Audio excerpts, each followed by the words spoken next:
What's good, everyone? Welcome to the second iteration of Fold Talks. My name is Erkan Affan. I'm your host tonight. I curated this wonderful panel focusing on artists, promoters, DJs from the SWANA region based here in the UK. I'm really looking forward to getting into this conversation. So enough of me talking already. I'm going to pass it over to the wonderful guests. Tabidee, let's start with you. If you can just introduce yourself, tell us a bit about what you do, that'd be great. So yeah, my name is Hiba. My DJ name is Tabidee.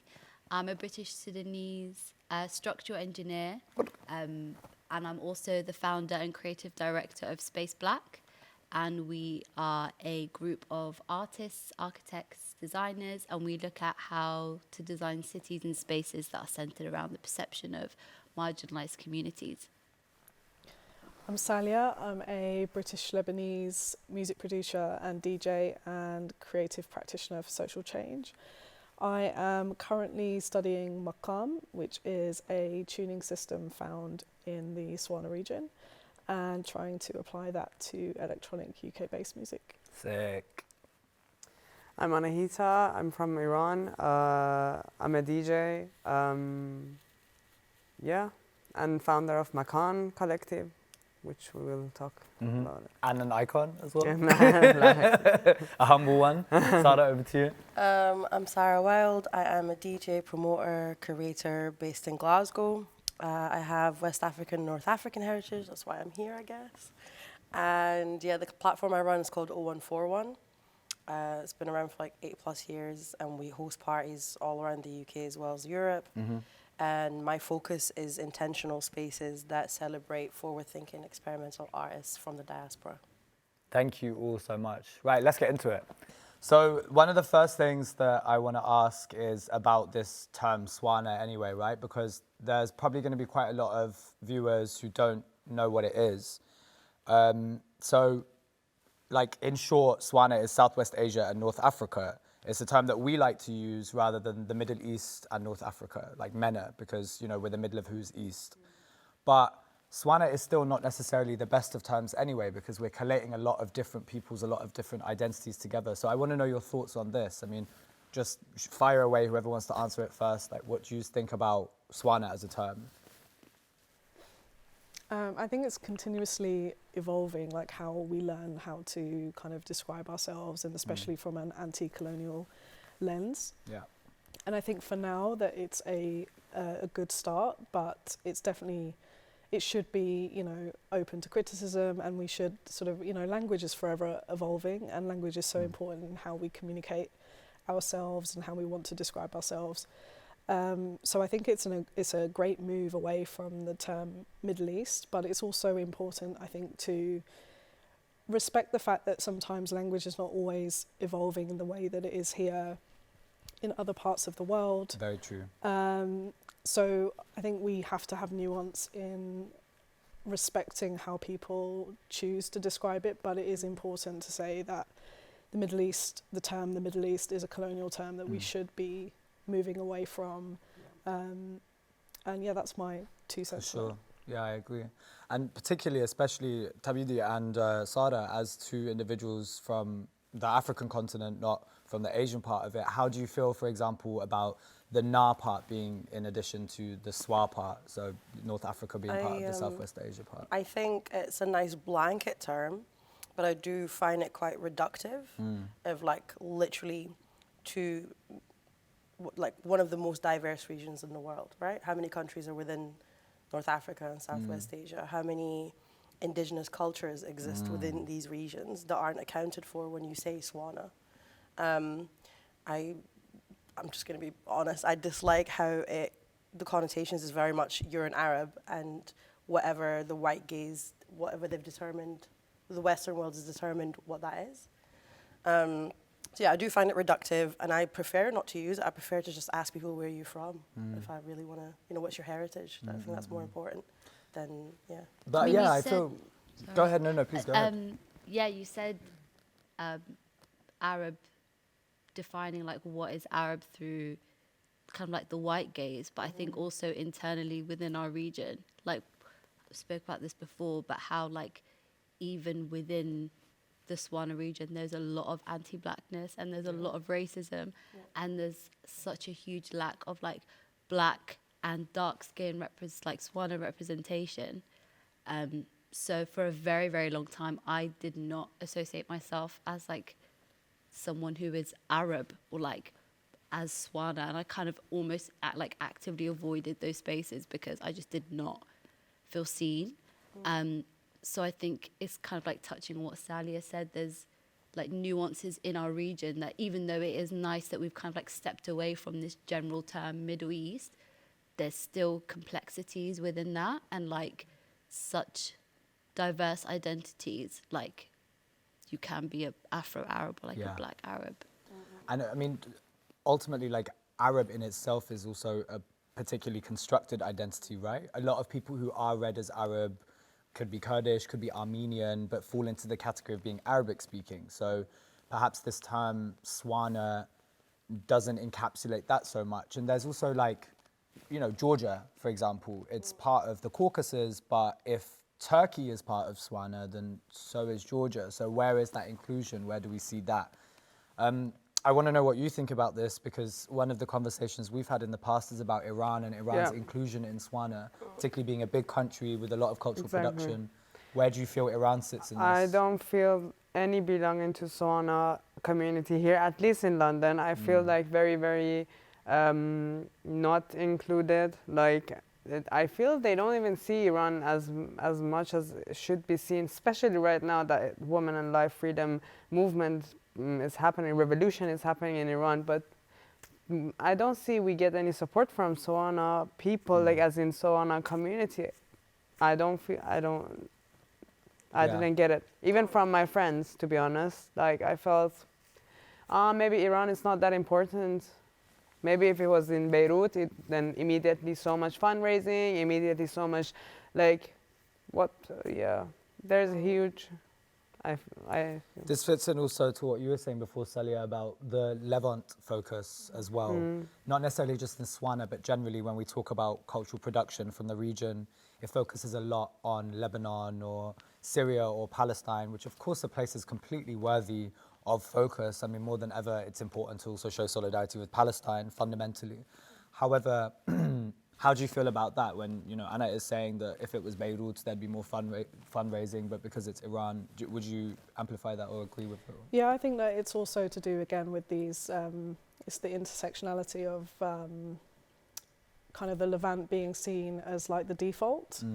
And also, you know, the fact that it was like a predominantly Kurdish movement, and that you know, Kurdish people are always discriminated against across the whole region. Armenians are constantly discriminated, especially in Lebanon, for example. And it's also, it falls really down into this like kind of trauma politics and or who wants to be the most traumatized. Like it's it's kind of like a trauma battle, what it feels like with our region a lot of the time. And so people often can't see the intersections in the trauma. I think that's what kind of happens a lot.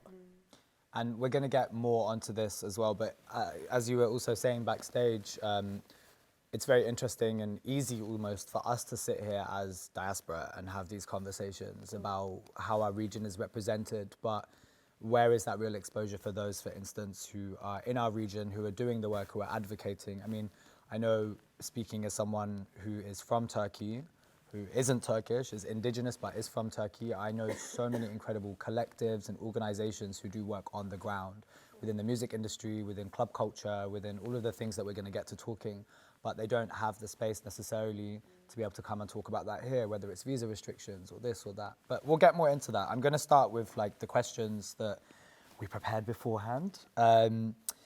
So the first one, how do producers and DJs from the region feel about the categorization of music? I mean, how do you lot feel about us being world music or other, and the fact that all of the wonderful different subcategories we have are just completely homogenized? I think it goes back to what we've been talking about so far, which is like certain countries are, I guess, represented more or known more to the Western world, right? So even within like these SWANA club nights or festivals or curated events, you'll find that, again, like sounds from the Southwest Asia is represented more in those nights than you would find North African music, for example. Again, it goes back to like colonization, lack of access, all these things.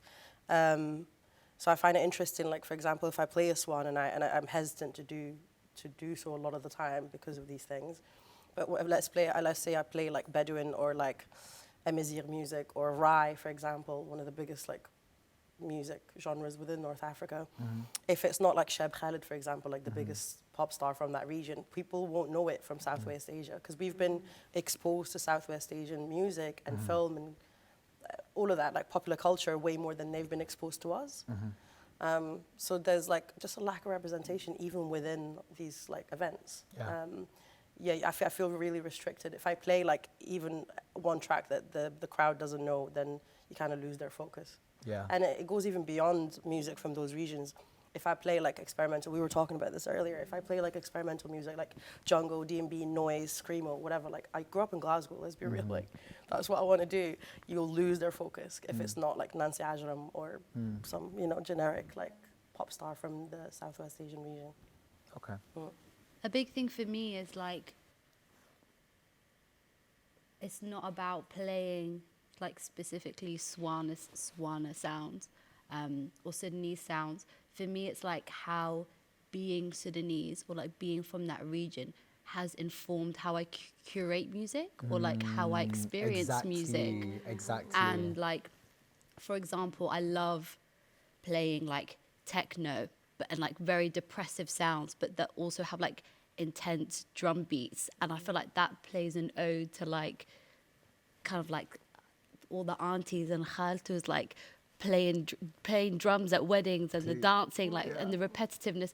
So it's not about playing like SWANA samples or SWANA sounds. It's like, how has my Sudanese and like and not just Sudanese, because like again, like what is Sudan? Sudan is like an influence of like Arab colonization, and then you have like our African influence, and then you have a lot of like English sounds in some of our kind of like modern music. It's like amalgamation of that and how I present that. And sometimes that might be, Ollie Sykes and Screamer as an ode to like being a second generation, and then fusing that with like hip hop and Cisco, and then maybe including some kind of like Sudanese tracks. But I just hate this narrative of like, I'm on a SWANA lineup or I'm part of the region. So you're gonna have some Nancy Ajram and that's. I think we talked about earlier, as we talked about how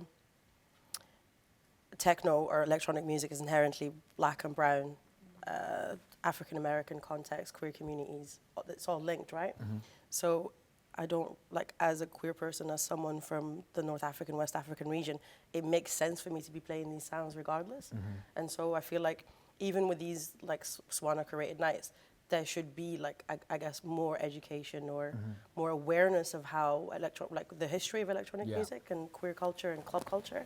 And then why would you then be surprised that in the club you're gonna hear techno, drum and bass and all these sounds? Well, if you know the origins, why would you be surprised at hearing it in any club environment, regardless of what the curation is meant to be?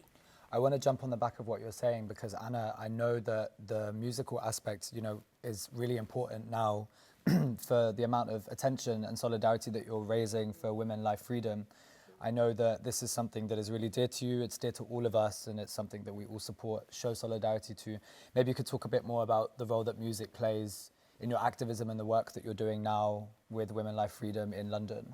I think everywhere I go, just wearing my t-shirt saying Women, Life, Freedom as a DJ, automatically people look at you, oh, why is she wearing Women, Life, Freedom? And then it's just small, like, nudging to do, like, to show, hey, news, don't forget us. People are actually dying every single day. And as a DJ, my existence matters there. Because my existence, no matter what I'm playing, techno music, yes, I feel techno is a protest for me in general. So I feel I'm gathering people around with this atmosphere of not, like, having fun, but at least, like, taking your mental health, just like, taking your mental traumas out for like few hours with techno you can do that. So it really helps even Iranians to come to events such as this. I'm being hijacked, by the way, from people. People are saying, people are dying in the streets and you guys are playing music, but that's not the key. How I can raise awareness here is music. I can tell people, hey, we're playing music, but the reason that we're playing music is this. So you guys come along, show us some solidarity, be our voice. Definitely. Yeah, I think that applies a lot to also how music is being used at the moment with the queer scene in Istanbul as well. I mean, the queer community in Turkey is massively under attack at the moment because of the dictatorial government that we're under, and so many incredible collectives and artists and DJs in Istanbul have been doing their absolute best to kind of use music as a tool to fight against the government and its censorship. And it's ironic because the government has responded by now making it so that you can't play live music after 11 p.m. And if you do, you get a fine or you can get banned. They've contacted music venues being like, don't host queer nights. If you host queer nights, we're going to raid you and this and that and all of this. And I think, I mean, I'm going to shout them out later more, but like Kubra, Mixur, Is Cheeky still open? Which one? Cheeky? I don't know Cheeky. What is that? It's a club, a gay club at Istanbul. No, I'm not sure, but perhaps it is, perhaps it isn't. I just know that a lot of the big spaces, they unfortunately don't do queer nights anymore. I know that Nini H, for example, has gone and started a collective called Siren, and this one is doing a lot of work like DJing young femmes, non-binary folk. But what do you think about this, Sahliah? Like, how do you think music plays a role in that sense, in like resistance? I mean, it's played a huge part in Lebanon, for example. You know, when the revolution was happening back in 2018, part of that was the music in the streets. And, you know, I've always heard stories about, you know, Lebanese doing debke whilst there's still like bombs dropping in the background. And I think that music is political. And you have to use music wisely, and if you're going to play a song that is political, then you better believe that with your chest. Yeah. And also you need to ensure that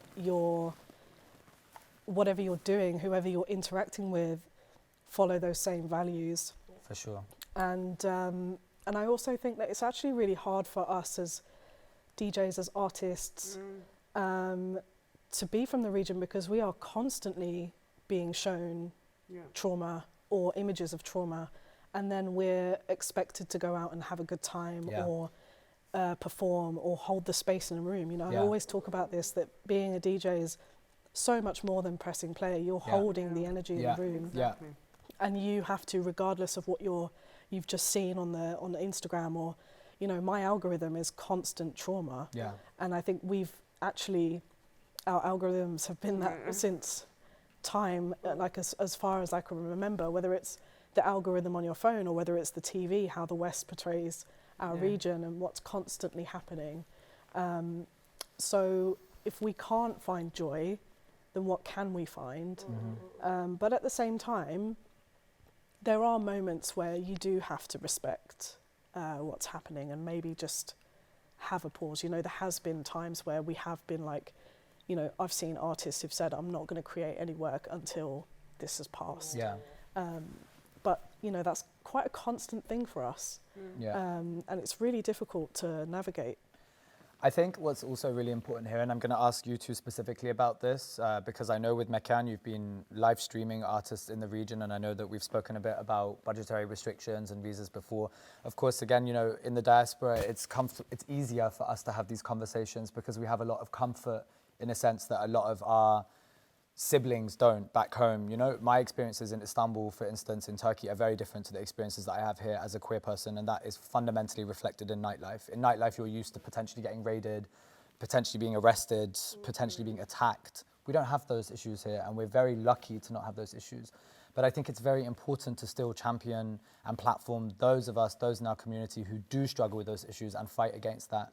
So I want, Anna, you to talk a bit more about how with Makaan you have had artists from Syria live streaming, artists from Iran live streaming. How has that process been? What made you want to do that? Basically, my previous job was, I used to work for UN as a field investigator, and then at some point I got really, really traumatized, and I came out from UN, and I said I'm not going to work with refugees. I was working with LGBT refugees in Istanbul, but then when I moved to London, I said I'm going to start something which is humanitarian and DJing together, because I can't handle to see that much trauma. So I was like, I have seen my friends are amazing producers, amazing DJs in Iran, but they can't come in London and play, or they can't go anywhere else and play just because borderlines, just because they can't come.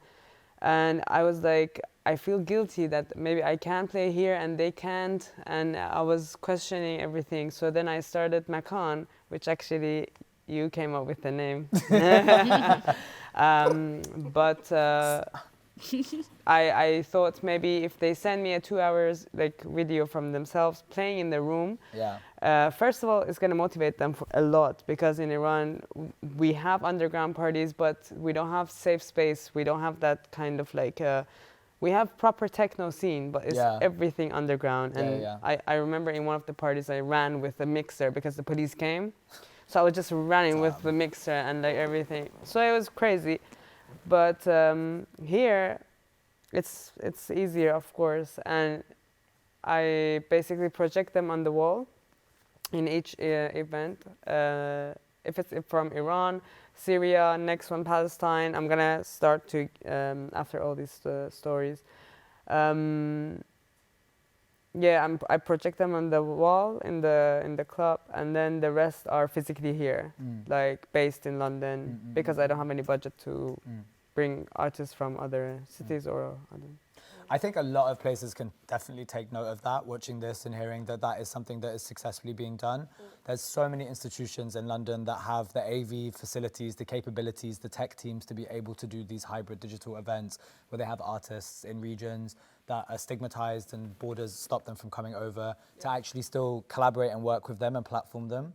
But more on the borders and the visa aspect of it for you as a programmer, and you know, you've played in the region, you've played here, like how do you kind of create that harmony and that interlink between the two? I think for me, it started with wanting to connect to my heritage and roots, and recognizing my privilege as someone who grew up here. And then, you know, going on SoundCloud or whatever and realizing there's some really sick producers and DJs back home. So I was like, oh my God, how do I link the two? But also, it's a way for me to connect with my heritage. I don't know about you lot, but I grew up like hating my culture because I was bullied for it, like dealt with racism, all of that. So it was only like in my 20s that I grew to love where I was from and accept like myself wholly, you know? So this was my way of connecting to my roots by hosting events there. So I did one event, a couple of events in Marrakesh, in Morocco, with like primarily experimental, queer, working class lineups there. Joyous, amazing, but then when it came to try and bring them here, refused visa, money wasted. They don't even give you, like, you'll pay like £1,000, however much, and you don't even get it back if you get refused. I think when you, capitalism is the thing that decides if you play in the UK. So if you've got loads of money that you can hire like a big lawyer, he can sort that out for you and get you a visa to come to the UK. But if you're coming from a working class background based in North Africa or Southwest Asia, then you're basically like 50-50. And if you don't get it, that's it. And that's the case more so than people getting accepted.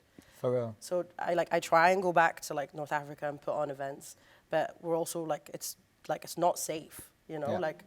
Like I can risk it and be open about being queer and all these things and be vocal, but I worry about the artists I work with back home because, you know, you're putting them in a position where you're essentially maybe outing them to in their own country. You know? So it's just like difficult to navigate, trying to create, but also like this thing of like going back home and then being holier than thou. Like I'm really wary of that, you know. Like I can't be going down and talking down to them because. No, of course, do you know what I mean? But you still carry that power dynamic. Do you know what I mean? So I'm like so constantly trying to be like, being aware of like, I'm not, you know, trying to be this thing of like I live in UK now no more. Like no. Yeah. So, just constantly challenging, trying to put it there, trying to bring them here. I constant challenge. Yeah.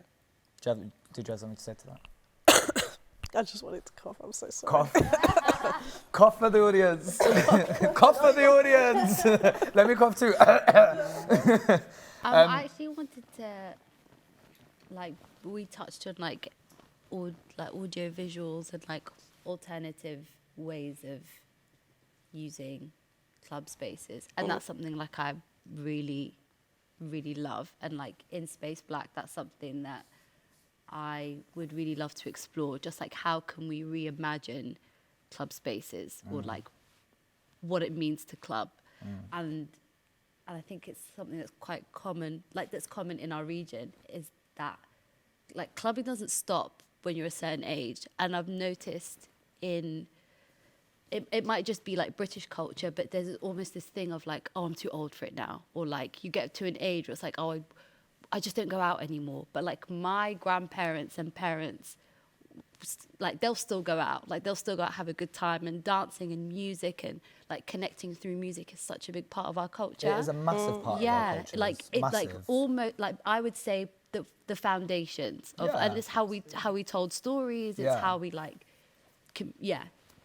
and like what I think is really exciting, especially with what Anna's doing, is like almost kind of reclaiming club spaces to be more inclusive for the SWANA culture. Like how can we, you know, accommodate for people that don't drink? How can we accommodate for older people? Yeah. Like my dad's come to so many of my club nights, and he would probably come to more if he felt like there was a space for him and his friends. And my mum would probably like come and like to stand at the back. And, you know, how do you accommodate for, you know, people who are like queer or kind of come from, who tend to feel unsafe in spaces? Like how can we accommodate for them?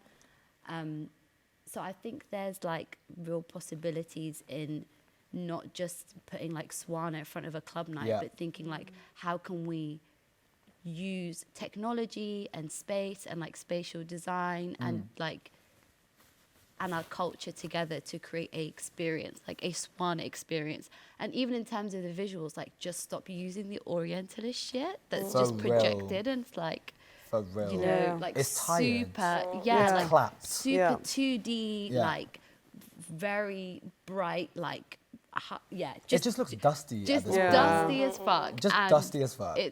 it's not representative. It's like I remember me and my friend Rianne went to a night once, and they had like this Orientalist stuff up, and we were just like, it's so sad because if you look at a lot of the original tapes that this is extracted from, there would have been a lot of blackface. Yeah. And it's things like that aren't like accounted for. Yeah. It's also like the commercialization of it as well, though, isn't it? Because there's certain people who have made careers out of exploiting our music from our region when they're not even from our region. So, let's say region. Thinking that. Yeah, and you know, you have this person who basically tours the world playing records that he found in dusty record shops in the corner of a cute little street that he smelled jasmine tea and this and that and created some Orientalist fantasy for. It's such like poacher energy. It's so ridiculous. And so I used to run this party in Berlin called Queer at a Party, and it was basically me and a few others who just wanted a space. We felt super gaslighted by mainstream pride events in Berlin because of their funding that we found very, very problematic and very performative in terms of how they, you know, demonstrated identities and diversity and all of that stuff. And within 6 months, we had like Deutsche Welle wanting to come. Deutsche Welle is like the German version of BBC, and they wanted to come and do like interviews with people who come to our party. And we were like, this isn't for you. Like, this isn't a space for you to come and start interviewing people. We have people in our community who don't feel comfortable being on camera. We brief our entire team, the security, the venue, before we even open the doors so that people can feel safe. And you think that we're out here doing this for you? And this like performance and extraction thing is so pertinent, it's so common amongst so many different people. So how do we, as a community, as communities, let's say, with like various different intersections, how do we consciously stop this from happening, consciously stop ourselves from being orientalized, consciously stop ourselves from being fetishized or tokenized? How do we make sure that the right audiences come to our spaces and engage with us? You have to be super vocal, I found, like talking about like essentially white men starting labels and like touring the world and making music that out of cultures that do not belong to them. And they cannot relate to in any way, but somehow they're making like literally millions out of it. Like the stuff makes loads of money because it plays up to the white gaze again. So I think for me, when I see that, and you told me not to name names, but there's a few white men that have had me in their DMs, what the fuck are you doing? So like Sarah running up on them in the like, DMs. no, we're not about to do this. I just think like, okay, music is for everyone, right? You should be able to play whatever you like.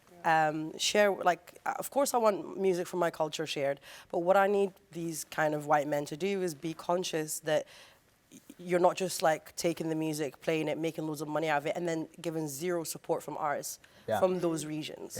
So if you're gonna have a night that's like primarily for North African music or primarily Southwest Asian regions, I need you to invite people from those regions, be it diaspora or based in those regions, and be about it. Be about the people who actually are from these cultures. Otherwise, you're just being like your colonizer ancestor. Let's be real. So not the colonizer ancestors. like it doesn't get far. But I'd say I'd say it's a problem even with people in our region. Like, I think it's about checking your privilege and knowing when to pass the mic.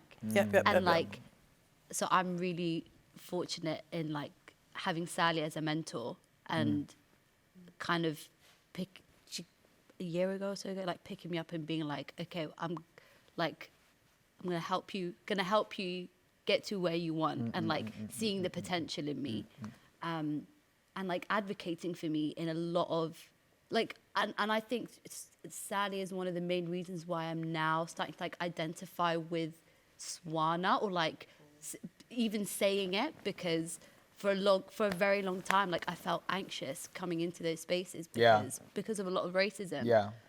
But Sahliah really advocates for me and like, and like says, Hibba, you should be on this, or Hibba, you should be on this lineup, Hibba, you should play, Hibba, you're good. And I think that's really important. And just like you said, Sarah, like, I also come with privileges. Like, I was born here. I'm like very fortunate to have like be able to go to uni. And so when I go back home, it's being able to pass the mic to people who are on the ground and doing the work back home, just like you, Anahita. So I think it's about like kind of removing ego, or just kind of, and being able to be like, yeah, I come with my trauma, and but there's, by uplifting other people, that doesn't mean the lack of success for me. It just means I'm doing my region justice. It's always like competition should never be more important than collaboration, right? It should always be, and this is what I was about to get to as well, with like the fact that you've done these DJ workshops as well recently, and you do multiple workshops and you did workshops in Morocco. You recently posted something of like a couple of... Yeah, we worked with a bunch of women and non-binary people and got in Marrakesh and got them to make a record. So it's like a whole ass vinyl of like women from the region. So I'm like that's sick. Like that's the sort of stuff that's needed, because it's like structurally using privileges and access and knowledge and exchanging that and sharing it, and as you said, passing the mic on. I think, but also like, because there's not many of us who like run our own platforms, it tends to be there'll be like some white curator in a big institution that decides who represents that region. So they'll pick one or two, and then you're the face of that whole thing. 100%. But then it's like, okay, they might be doing that, but then it's on you to be like, right, let me use that power to elevate my people. You know? So, and I get it, it's a lot, but I think, yeah, you have to do that 100%. I think there's such a scarcity of representation for our region as well, that what happens is when we have this like slight slither of representation come through, the person kind of gets like drunk on representation of themselves, and then it's kind of, without realizing, they can become a gatekeeper of it. Like, I've been conscious and reflected on my past and how I've perhaps done that in the past. I've been so excited about the fact that someone cares for where I'm from and who I am, that I've just focused so much on myself. And I think that it's also important for us to just like be open and transparent, to criticize and call each other in about that, rather than just drag and cancel, because we don't have the privilege of cancelling each other, I also because there's not enough of us. I also think we don't have like something I was talking, like, you've got Sahliah as a mentor, but like who, like I've been doing this for 10 years, who's my mentor?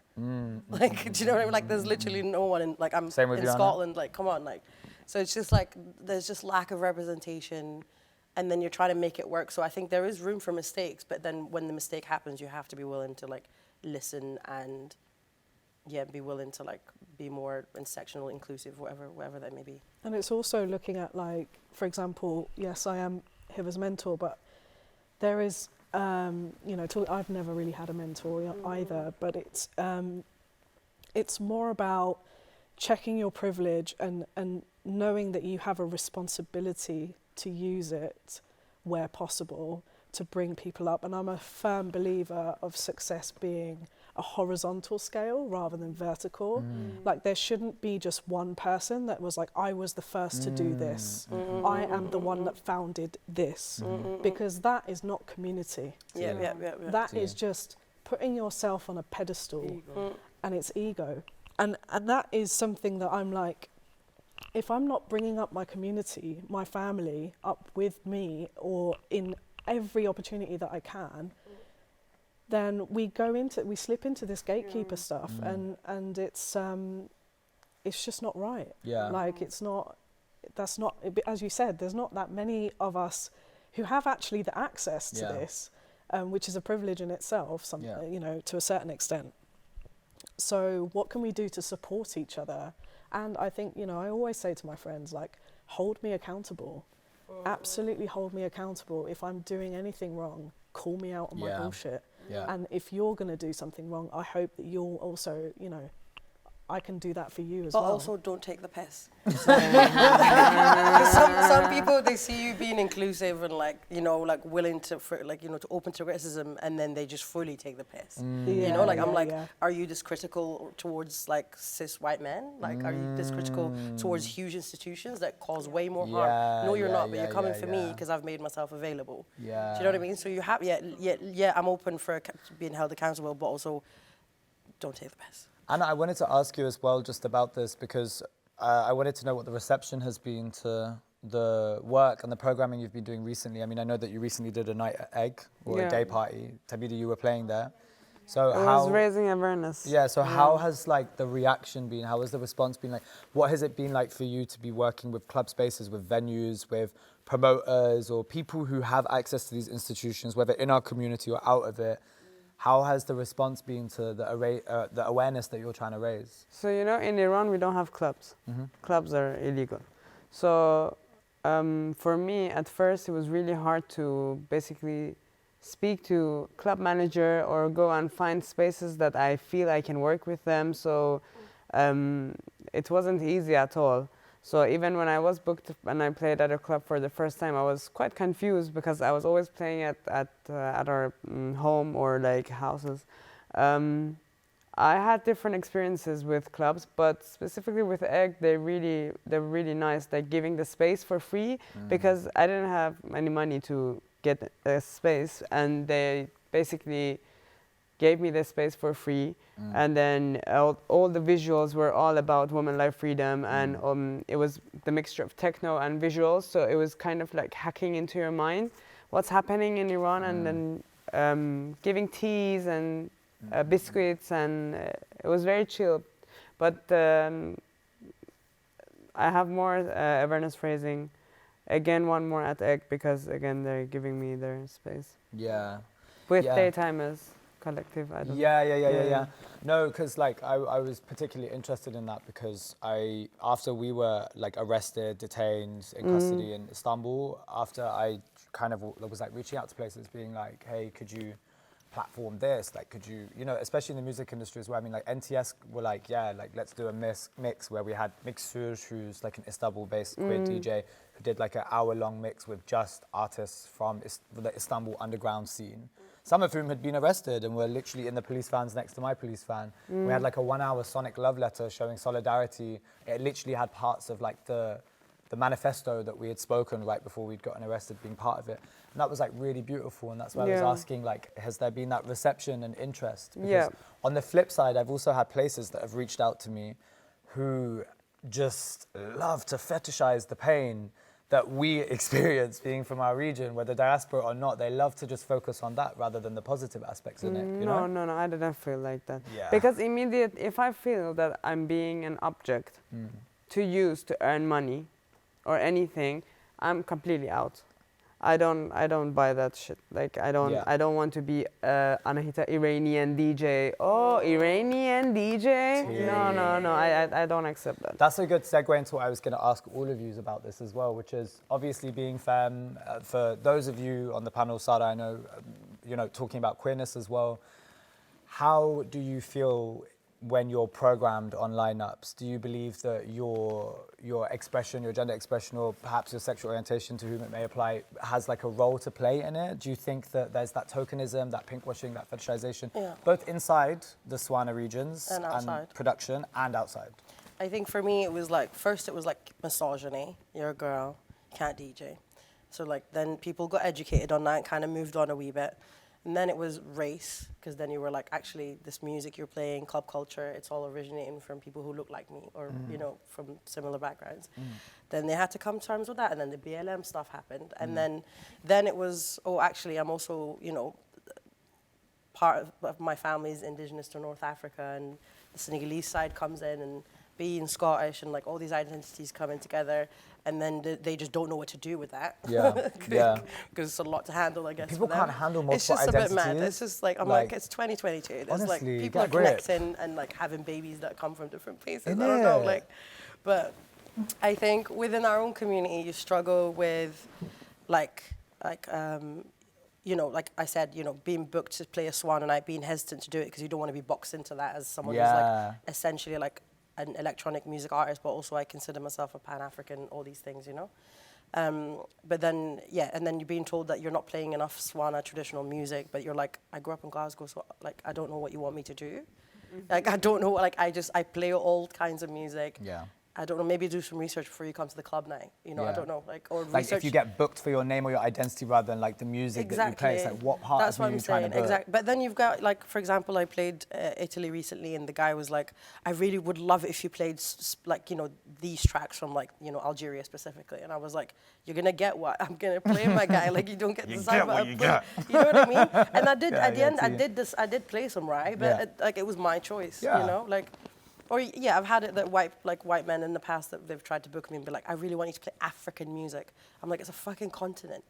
There's literally like multitudes of genres within each country. What do you mean African music? Like, and also like really techno is African if you're talking about black men in like America. So like, just use your mind. Like, I think some people forget about the music, forget about the artistry, and like focus on like ticking a box of token, femme, queer, whatever they want to fit. But I think it's easy to identify. I don't know about you lot. For me, like if I see someone trying to approach me and they've never booked any women before me, or they've never booked anyone who's not a cis white man, and they've come to me, I would question them into like, why now? Yeah. Like what made you want to do that now? Why like, are you genuinely like seriously wanting to change shit, or am I like a tick box for you? Yeah. So I think it's obvious when someone's like trying to tokenize you. For sure. Yeah. What do you think about that? I think.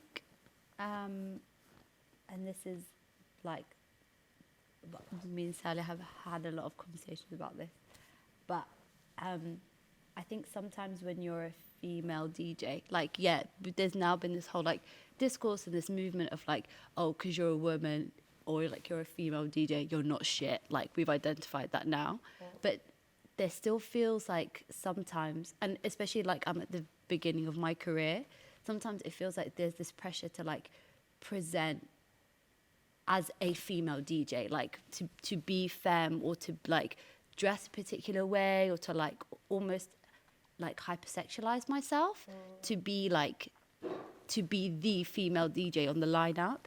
And I think growing up in a Muslim household or like in like just a culture where like for me that's not the norm, or like I express my femininity in other ways, it can feel quite challenging or like difficult when like you don't want to wear a particular, like you don't want to wear low cut, you don't want to. But then if you do dress like that, then you're not about the music and you're too girly and you're not serious. So it's like, who do you please at this point? So it feels like there's just you can't just be like, I can't just be a musician, I can't just be an artist. Like it feels like there's so many like nuances, and on top of that, if you do dress a certain way, there's like the cultural element of like, oh, she's showing too much skin, or you don't want to shame your family, blah blah blah. Like there's just so many complexities that come with it that it just feels like sometimes, yeah, people just don't want to hear the music. It's like, but what are you? Like,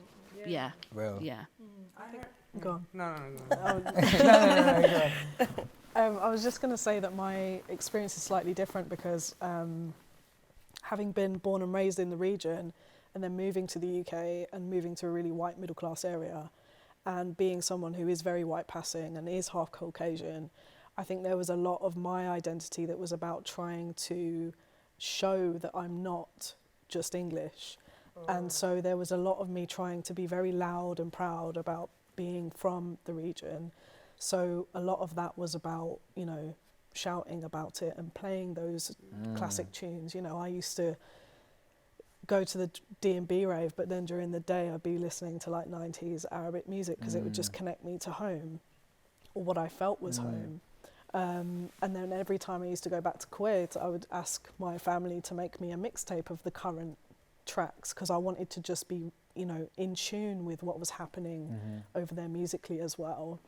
And in the drum and bass scene, it was heavily misogynistic and heavily white, considering it's a genre that has been pioneered and comes from the black community.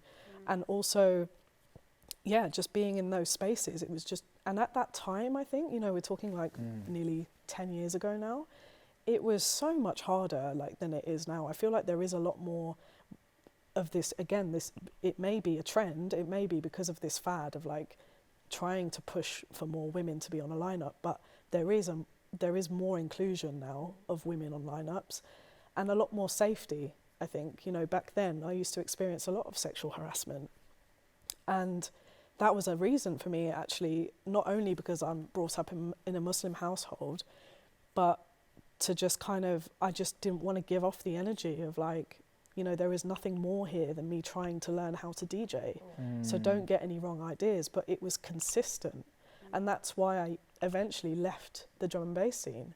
And then that's when I started to mix with Arabic music and actually blending it with all of multiple different genres. I mean, your boiler room set, like that, we need to shout that out because that was Thank you. unreal. Thank you Like, so you much. made history with that set. Thank you. Not me on the left of you, literally just I being know. like, I was honestly, like, the way that took me over. I was like, so emotional. I messaged Sally after. I was like, Sally, there was a point where I actually stopped dancing, For and I real?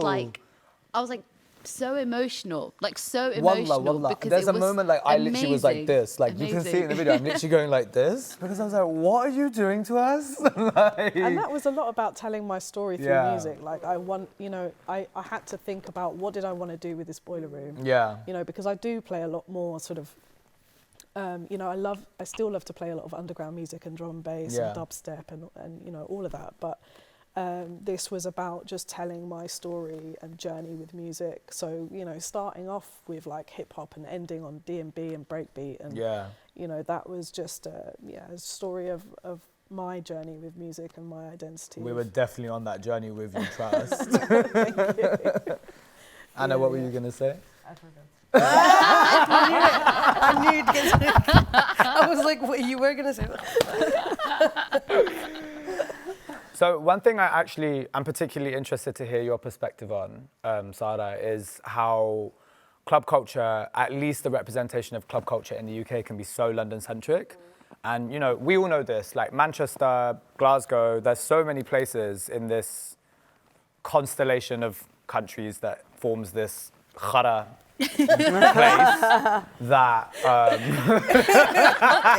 that, you know, London is not the only focus and not the only centre. So what is your view, what's your opinion on this London centrism? I think, I mean, we just don't get supported as much as people who are based here, right? I remember the first time I got invited to play, the first city I played outside of Glasgow was Manchester.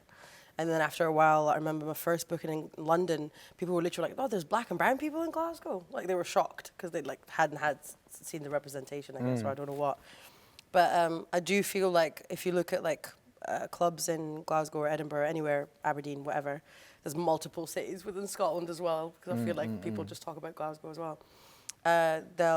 You'll find that we book a lot of Londoners and we support people from all around the UK and abroad. Yeah. But London tends to focus on just Londoners. And I get there's obviously more artists down here, but it can't be just like, I feel like maybe I'm being biased, right? But I feel like Northerners, we take way more risks. We'll play more left field stuff. Yeah. We'll move around a lot more. Less stush as well. Yeah, we haven't had like the pressure that I guess London-based artists do have. And so we tend to be more experimental and like, and I feel like when I do get booked to play in London, they're like surprised by like, oh my God, it's so fresh. And I'm like, yeah, that's what happens when you like look outside London. Yeah. Like you get a different, fresh perspective from people who have like half of the access you guys do, you know? Do you not feel the same way about, for example, how UK promoters maybe don't open up as much as promoters in mainland Europe do? Because, I mean, when I was living in Berlin, the panels and the programs and the club lineups and everything, it was so much more representative of a multiplicity of different types of like people, genres, whatever. You know, people call Berlin like the capital of techno in Europe, but like so there's so much more than just techno in Europe. In Berlin, sorry. I think Brexit has had some to do with that. Like, for example, like for a while I wasn't getting booked in Europe as much, and I'd get promoters messaging me being like, because the flights were so much more expensive since Post-Brexit. Yeah. And also like I don't know, we didn't talk about it, but like climate change and everything that's happening with that, they'd rather book someone they can get a train for. And like, we just are not about that life. Yeah, mainland Europe, you can move around so much quicker and tour around, and it's cheaper to get around. Yeah. Whereas booking someone from the UK would be more expensive, even more so from like Scotland. So yeah, it definitely affects it, and so you'll find. But also, I feel like even in the SWANA context, because I guess the UK didn't colonize North Africa as such, you won't find as many North Africans here as you would in like France or like. I remember playing in Paris or like Rotterdam or these places. There's way more people from SWANA regions there than there are here. So I just feel like just better access, a multitude of viewpoints. Yeah. It is easier. There's easier access in mainland Europe than it is here. I think that there's like a lot of representation of West Asian, like Arabs asterisk, Arabs in quotations. We're going to get to that as well, but and North Africans. But I think Iranians, for instance, don't have that representation. I don't see a lot of that, particularly within like the SWANA context. And this is something that you've already touched upon, but is that like something that you agree with? Like, do you think that there's just like a lack in Europe as much as there is in the UK? For sure. Yeah. Yeah, that's bad. Yeah, very. And also the same with like Afro-Arab representation, just all over. Like it doesn't just apply, like Black Arab representation doesn't exist as much as it should. No, and it's, nowhere near as much as it should. And like, I think there are, like, we do exist. Like, there was this huge Sudanese communities in Berlin, and like it's a running joke that we're everywhere. Like anywhere you go, if you're a Sudanese, you'll find another Sudanese person, and you'll probably be related. But yeah, it just doesn't feel like we're being brought or pushed to the. So I also want to talk about this notion of going beyond Arab, right? Because obviously, as panelists, apart from you, Anna, we get identified as Arab, or maybe that Arab identification is a big part of how we're seen or how we're supposed to perform our culture or our identity, when fundamentally Arab is really just Arabic as a language, right? We're Arabic speaking perhaps, but our identities transcend that so much. Do you think that a lot of work is being done, let's talk in the UK context because it's the place we're familiar with, do you think that SWANA promoters, mainstream promoters, people who have that access do enough to unpack this notion of Arabness not being just Arab or people Arabic speaking? No way. I've had to explain to SWANA promoters why you can't call me Arab. I've had to explain to them that I'm Amazigh, that I come from an indigenous group. I have to explain that, like, it's, like, you know, being booked for a certain SWANA set and explaining that, you know, you grow up from, you know, depending on where you grow up, you'll have different influences, different identities, being mixed race within this whole SWANA thing. There's like levels to it, and I do feel like the people running these nights don't necessarily understand fully like what that. And then if you also talk about being mixed races, and like people would also assume that it's like white and yeah, non-white. mixed with white, and I'm like, no, there's beyond that. Yeah. But also, like, yeah, I've had 2 occasions in London where I've been booked by SWANA nights. One, I've fed back, being like, I got asked, why am I not playing certain traditional sounds? Why am I playing more North African stuff? Why am I playing experimental stuff? It was just uncomfortable for me. And that promoter was defensive and did not receive it very well and just said, you know, like, you're asking too much, essentially. Yeah. We said not to mention any names. But then I've also had promoters who have been like, right on, thank you so much for letting me know. Let me go work on it. They might not have still not got it right, but at least they were willing to listen. I think there's just like a lot of the time we feel that, not necessarily us specifically, but people within our communities, they get a bit of a chip on their shoulder because they think, okay, we're minorities, so that we should just uncritically accept that we're a minority community and not have to unpack that. But that just completely negates those within our, because there's minorities within minorities. In fact, the majority of us on this panel are minorities within minorities, you know?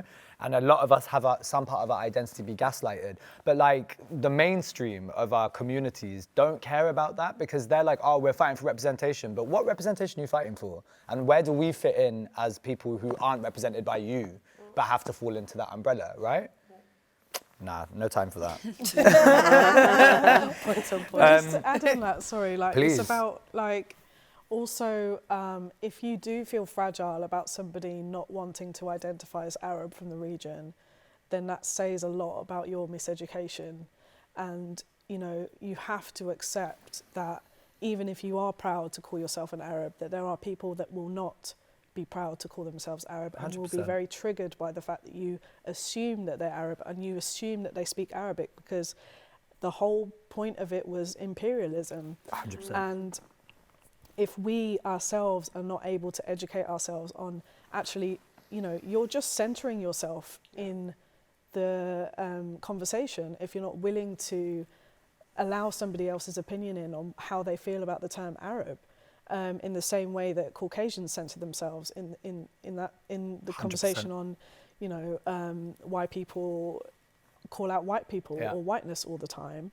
And in terms of like promoters, it's not only a generational thing, the fact that a lot of our, you know, the mainstream, I'm talking about the mainstream here, festivals, organizations that run events that promote the SWANA region are predominantly from a much older generation, or they are very orientalizing white people that are actually running these things. And that's why we need to no longer rely on these organizations that are continuously orientalizing us and putting white people on a pedestal to run these organizations 100%. And to create our own. 100%. And like I was saying to Hiba, you know, Tabidee, you need to create your own space, your own night that celebrates your heritage, that steps away from this narrative of Arabization, of the Levant Arab, of the light-skinned Arab, and that's what you're going to do, innit? Yeah, that's the plan. it, I mean, that's I would love to, kind of like touching on what I was talking about before, like reimagining club spaces, but also just like creating an alternative SWANA reality, or just like a space where it's like basically just the product of this discussion of of bringing in artists who, you know, identify as being from the region, but all the nuances of that, and like elevating those of us that are kind of like marginalized and not, but like you're not coming to listen to typical SWANA music, you're coming to listen to artists from the region just be. I also think that it's important to recognize that whilst gatekeeping overall is a really terrible and toxic thing, at the same time, there is a form of gatekeeping on doors at clubs and parties that is positive and is necessary. When I was running my party in Berlin, I gatekept on the door. I would be there dressed in 9-inch heels being like, you're not coming in. Why are you coming in? Like 7 of you. I'd be like, what party are you coming to? They'd be like, Arab belly dance? I'd be like, Habibi, there's no belly dancing at this party. Like, what are you talking about? And that type of gatekeeping is necessary because it's just as much about protecting the space that you create. And I think that the spaces that function the best, shout out also to Unfold and Fold and like this place for doing everything that it does, are the spaces that make sure that they create a community and create a home. And it doesn't necessarily have to be like, oh, you're not cool enough or you're not this enough. It's about knowing the space that you're entering into, knowing the manifesto and the intention of the space that you're into. But on that note, we're going to have to start wrapping up. So I'm going to ask you to start plugging some of the amazing projects that you got coming up. We already mentioned the Boiler Room stuff, and we mentioned Makaan, but I know you got your Paris debut with your party this weekend. I know it's not your debut. I knew you were going to say that. I knew you were going to say that. You've been doing it, but I mean, like, your party is debuting its own party in Paris. Yeah, so we've got... How did I know straight up that you were going to clap back? I'm dead. I think with 0141, I think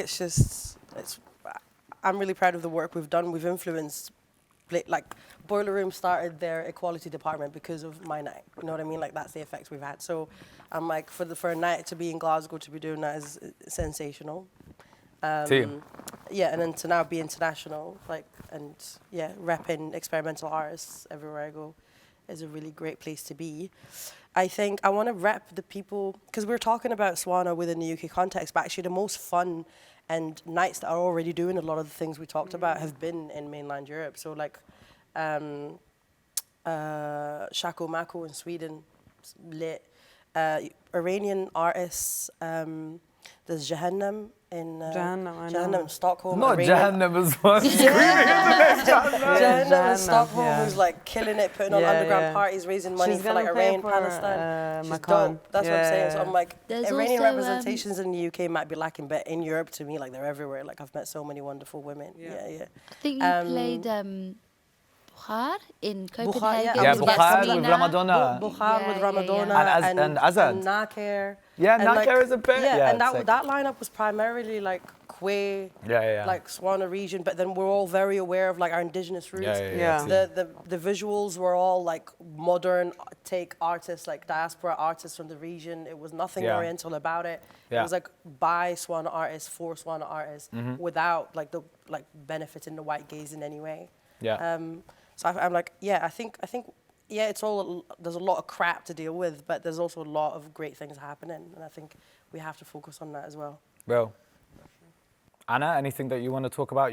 Maybe something about Makaan, Women Life Freedom? The only reason that I started Makaan was basically to show that we have other amazing DJs that they cannot get visas and come and play in Europe, and which they exist, but they're shut down because of border lines. And then safe space, we never had this safe space to be just relieved and like have this space to be safe and not to be harassed. And I think with Makaan, I'm making my own kind of safe space for queer people, for like people of color, everyone, with respect. Period. And because we're talking about repping people from the like based in those regions, Mutanaqil in Algeria, connecting diaspora people to like the Sahara Desert, and then S4U in Morocco as well, who like paid for everything that we did with the Moroccan project. Y'all heard that? Also, woman of color is like a daily routine thing that should everyone do. Sahliah? In terms of what's coming up for me personally, I mean, obviously I'm gonna enjoy what's coming off the back of the Boiler Room, hopefully. And I'm doing a workshop at the South Bank in a couple of weeks that will be teaching predominantly, fully women and non-binary people from the region how to mix with, quote unquote, SWANA sounds. So really looking at like the techniques that can be used to work with music that doesn't have 4/4 timing structures and think outside the box a little bit about tuning systems and moving forward outside of the Western scale. That's dope. And big up Khayyam Alemi, who's just like an absolute pioneer in that space. There's incredible people who are coming up. Like there's so many amazing producers that I'm so excited about. And, Pico Jin, who did the Boiler Room 100% of their production. Moving still almost 100% set. There's also, amazing Dina Abdul Wahid. Just icon. Incredible. There's Plead, there's Three Phase. Old Young Man, Zuli, and so many dope. Curating loads of, and Toomba as well. There's lots of amazing, exciting producers that are coming up, and I just hope to see so many more come through. Inshallah. I wasn't sure if I should say this, but I am. I'm going to plug myself. Do it. As you should. Because I'm at the start of my very beginning of my like DJ career, and it's going really well. But like being able to speak on this panel and like having, I guess like you were saying, Sarah, like you didn't have a mentor, but I'm really lucky to have that, and I'm literally carving my own space, and I'm doing whatever the fuck I want, and it's really exciting, and I'm just looking to like play more, be experimental, like take field recordings from back home, take field recordings from London, just like I feel like I'm in a place where I'm really looking to push boundaries, whether that's through my music or through like Space Black and bringing that to like spatial design and how we interact with spaces. That's so yeah, sick. That's sick. And just to wrap up as well, I am going to give a major shout out to my Istanbul girlies, to XSM, who are an incredible collective that are fighting in the face of censorship to create amazing, amazing music compilations, queer underground artists all in Istanbul. And also just shout out to everyone who's just trying to make it happen and who's fighting against all of those odds and all of those barriers that are put against us within our community, outside of our community, and everything else. And a big shout out to Fold for continuing this series of talks, to Lo and T, my co-producers on this, for putting this together. And thank you all to the viewers as well, the listeners, the viewers, the watchers, the criticizers, the commenters, the haters, especially the haters. Thank you, because you're watching me. Bye. Cool. Yeah.